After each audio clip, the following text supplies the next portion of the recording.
अगर आप जीवन को असली दिशा में मोड़ेंगे, तो आपको जीने में रस आएगा। आपको जीने में एक गहराई का एहसास होगा और आपकी शक्ति बढ़ेगी, आपका आनंद बढ़ेगा। जैसे जीवन की तरफ जाने से रस बढ़ता है, वैसे ही मरण की तरफ जाने से नीरसता आती है। जो जी रहा है उसे रस होगा ही, रस ही जीना है। और जो नहीं जी रहा है उसकी नीरसता भरी आंखें देखी जाएंगी। उसका बोझ उसकी बोली होगी, उसका बोझ उसकी भाषा बनेगी, रोए रोए से आती हुई, शब्द शब्द से आती हुई, नजर नजर से आती हुई। और उसकी हर क्रिया में एक चिंता होगी, डर होगा, क्रोध करेगा, घुर्राएगा, अकड़ेगा, चिपकेगा, सहारा मांगेगा। जो मरण की तरफ है उसे घसीटा जाता है, वो भी अपने आप को घसीट ही रहा है। जो अपने आप को संभाल नहीं पाता उसे अन्य घसीटते हैं, उसको बंधित कर लिया जाता है। ये पूरी दुनिया आपको बंधित करने का प्रयास करेगी, जिम्मेदारियों की सांकलों में बांधेगी, जैसे जानवरों को बांधकर पाला जाता है अपने स्वार्थ के लिए। अपने स्वार्थ सिद्धि पर उसे कसाईयों को भी बेच दिया जाता है। ठीक वैसे ये दुनिया आपको मजबूरी की बेड़ियां देगी, आपके ऊपर बोझ डालेगी। लेकिन कभी भी अगर थोड़ी देर के लिए भी आप बेहोश हुए तो उस समय में, उस क्षण में तो आप बंधित हो जाएंगे और वह क्षण आपके जीवन में नीरसता फैला ही देगा। जीवन के वही क्षण मूल्यवान हैं, जीवन के वही क्षण ऊंचे हैं जहां जहां आपने जीवन की तरफ गमन किया और आपके जीवन का आनंद वहीं से आया है। आप अगर अपने पूरे जीवन को देखें तो जब जब आपने जीवन की तरफ गमन किया तो आपको आनंद आया, और अगर आपने जीवन की तरफ गमन नहीं किया तो आपको नीरसता ने घेरा, आपको अकेलेपन ने काटा, आपके अंदर जहर फैले, झूठ फैले, आपका शरीर अकड़ गया, आपका मन रो गया, आपकी भावनाएं आघात की शिकार हो गईं, आपकी बुद्धि बंट गई, धुंध में लटक गई, उसका बहाव रुकने की वजह से उसमें सड़न गंध पैदा हो गई, उसमें नवीनता नूतनता का रस नहीं रहा।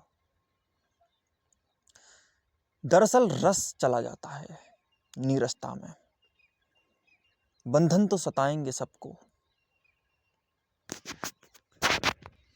दरअसल सच तो यह है कि हमारी अपने आप से दूरी ही मरण है।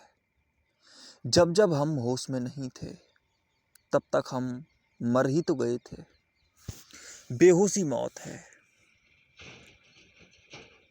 ये जो धुआं धुआं है ना चारों तरफ का, यही मरण है, जिसकी वजह से हमें अपने आप को ही देखने का मौका नहीं मिलता।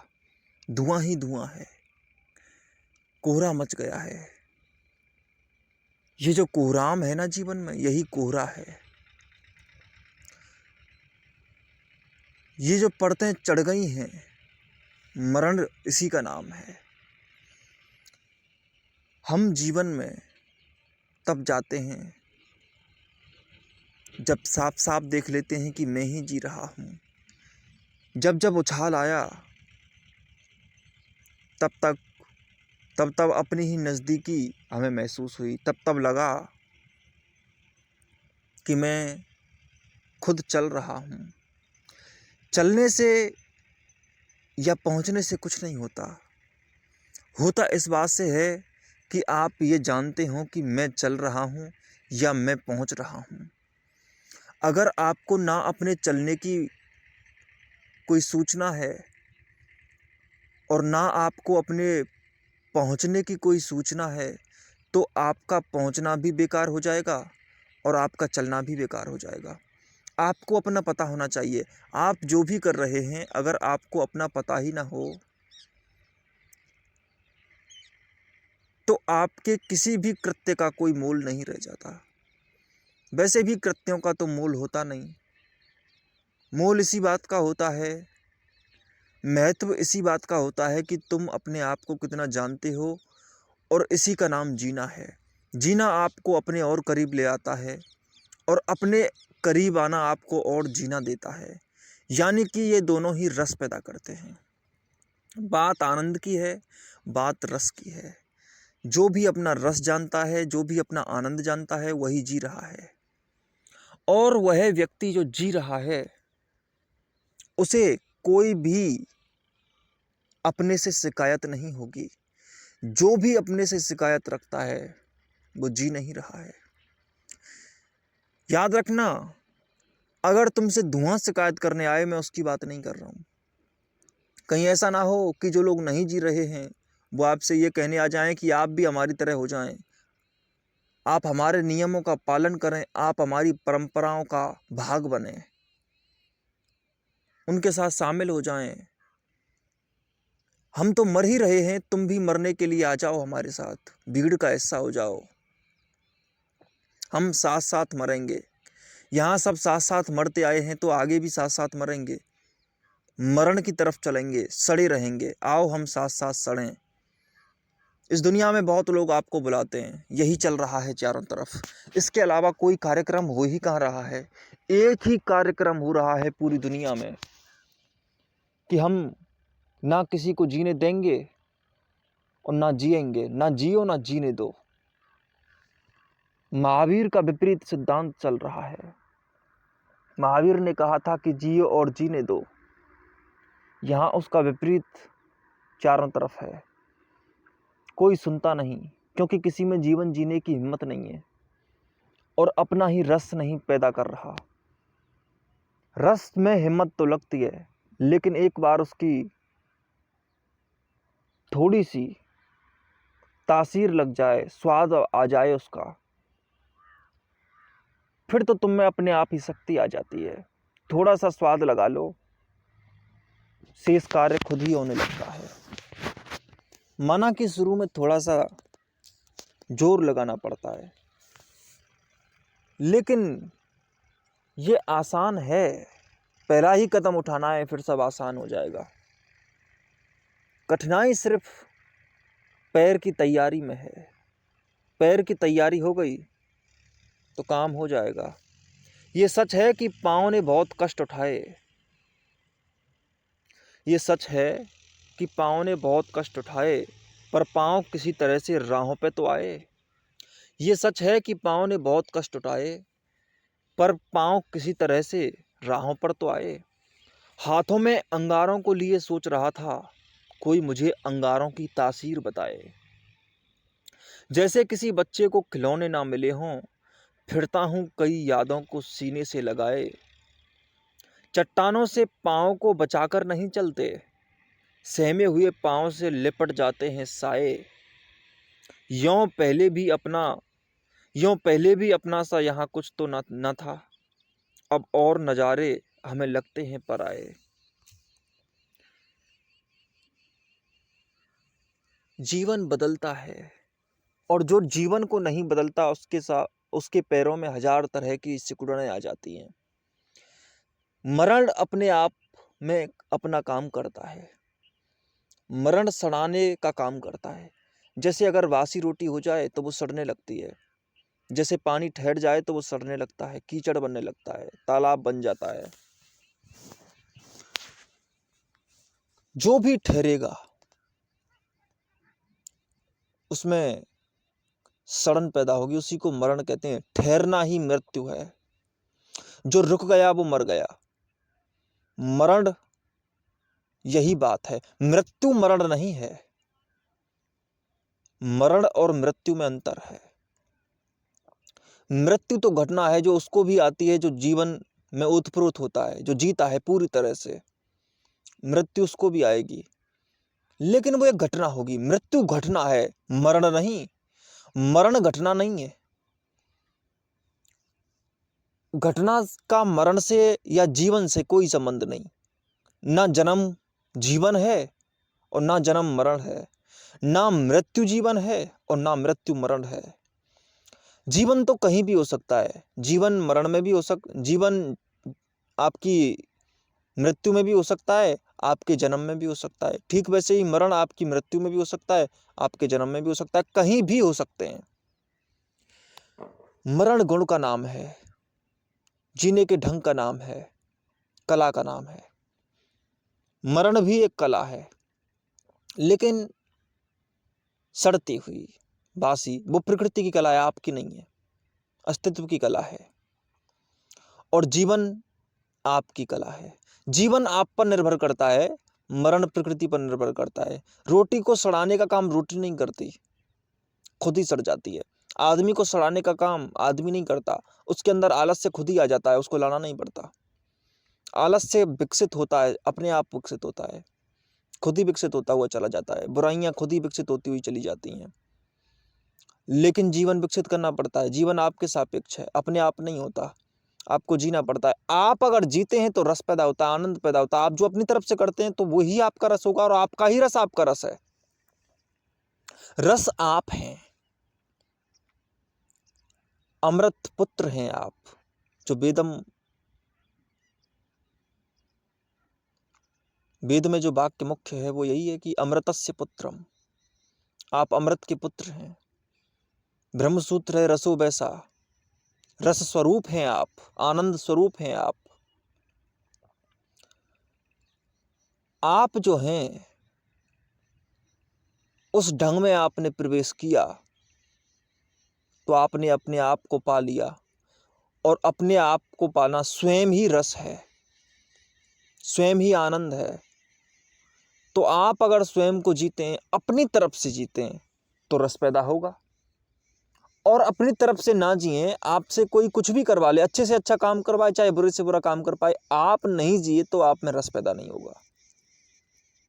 भले ही आप पर कोई वेद लिखवाए, लेकिन कोई लिखवाए, आप ना लिखें तो रस आप में नहीं होगा।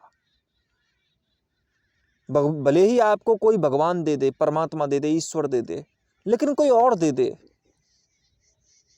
तो याद रखना आपको कोई आनंद नहीं आएगा, आपको कोई रस नहीं आएगा। आप उसका महत्व नहीं जानते।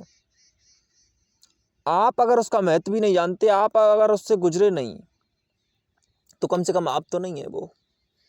आपको जो भी सस्ते में दे दिया जाता है, आपको जो भी बैठे बैठे दे दिया जाता है, उसका महत्व आप नहीं समझेंगे, उसका आनंद आप नहीं लेंगे। और अपना महत्व जानना, अपना आनंद जानना, यही जीवन है।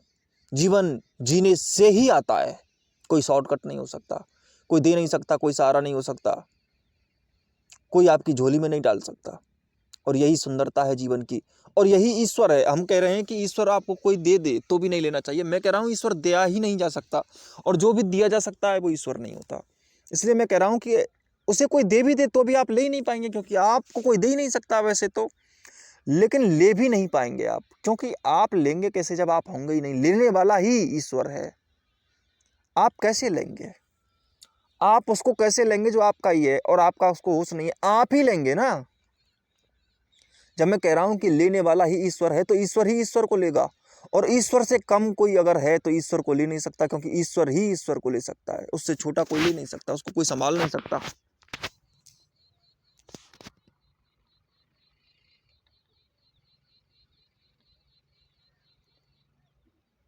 आप अपने अंदर जाएंगे, आप अपना ही जीवन जिएंगे, आप अपने ही फूल खिलाएंगे, फिर उन्हीं फूलों को देखकर उसी बगीचे को सलाम करेंगे आनंद की बौछारों के साथ।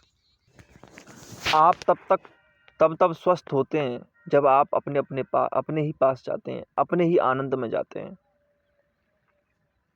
आप तभी ताजगी महसूस करते हैं जब जीवन की तरफ जाते हैं। हर कोई कहता है कि अब दिमाग बोझ बन गया है, अब तो दिमाग चलता नहीं, अब तो शरीर चलता नहीं, अब शरीर बोझ बन गया। धीरे धीरे सब कुछ बोझ क्यों बनता हुआ चला जाता है? कारण क्या है? क्योंकि आप जीवन के पास ही नहीं जाते। जो जीवन के पास ही नहीं जाता, उसका सब कुछ सड़ने लगता है। शरीर सड़ने लगता है, मन सड़ने लगता है, बुद्धि सड़ने लगती, सब कुछ बोझ हो जाता है उसके ऊपर। आदमी देखता है कि वह धीरे धीरे कमजोर हो रहा है, जबकि होना चाहिए था मजबूत, क्योंकि उसकी यात्रा विपरीत है। वरना तो मजबूत ही होना चाहिए था। आप जी रहे हैं रोज, तो आपका जीवन तो और गहरा होना चाहिए, लेकिन आप इसके विपरीत कैसे चले गए? इसका अर्थ है कि आपने कुछ और ही किया है। आपने मरण को साधा है, जीवन को नहीं साधा है। अगर मरण को ही साधेंगे तो फिर कमजोर तो होंगे ही आप। आपने खुद ही साधा है। आप रोज रोज ऐसी आदतें विकसित करते हुए चले जाएंगे, आप रोज रोज ऐसी ग्रंथियां बनाते चले जाएंगे मन पर, जो आपको कमजोर करती जाएंगी। आप उनकी जंजीरों में कैद होते जाएंगे, तो कमजोरियां तो आएंगी, जीवन का अपमान तो होगा ही। पक गई हैं आदतें, बातों से सर होंगी नहीं, कोई हंगामा करो। पक गई हैं आदतें, बातों से सर होंगी नहीं, कोई हंगामा करो, ऐसे गुजर होगी नहीं। इन ठिठुरती उंगलियों को, इन ठिठुरती उंगलियों को इस लपट पर सेंक लो। इन ठिठुरती उंगलियों को इस लपट पर सेक लो। धूप अब घर की किसी दीवार पर होगी नहीं। बूंद टपकी थी मगर वो बूंदो बारिश और है। ऐसी बारिश की कभी उसको खबर होगी नहीं। आज मेरा साथ दो, वैसे मुझे मालूम है, पत्थरों में चीख हरगिज कारगर होगी नहीं। आपके टुकड़ों के टुकड़े कर दिए जाएंगे, पर आपकी ताजीम में कोई कसर होगी नहीं। सिर्फ शायर ही देखता है, कहे कहों की असलियत, हर किसी के पास तो ऐसी नज़र होगी नहीं। जीवन को साफ साफ देखना, उसे जीने के लिए अपने पैरों में थोड़ी सी चलन पैदा करना, थोड़ी सी त्वरणशीलता लाना, उसको उठाना, उसको संवारना, हल्की सी कोशिश होती है। थोड़ी सी शुरुआत के लिए ऊर्जा लगती है, फिर तो आप ही जीने के आदी हो जाते हैं। ताजगी बनी रहती है, आनंद बना रहता है, और धीरे धीरे आप निर्मल होते चले जाएंगे। आपके सारे मल उतर जाते हैं। मलों को उतारना जरूरी है। विकारों की ये जो आदतें तुम पर चढ़ गई हैं, ये तुम्हारी जंग है। इनको सफाई देना जरूरी है, इनको हटाना जरूरी है। इसकी कोई विधि जरूरी है, और यह विधि तुम्हारे पास है, इसको लो। इसी से आधार बनाओ अपने जीने का, और आगे बढ़ने की कोशिश करो। शुरुआत तो करो जीवन की तरफ जाने की।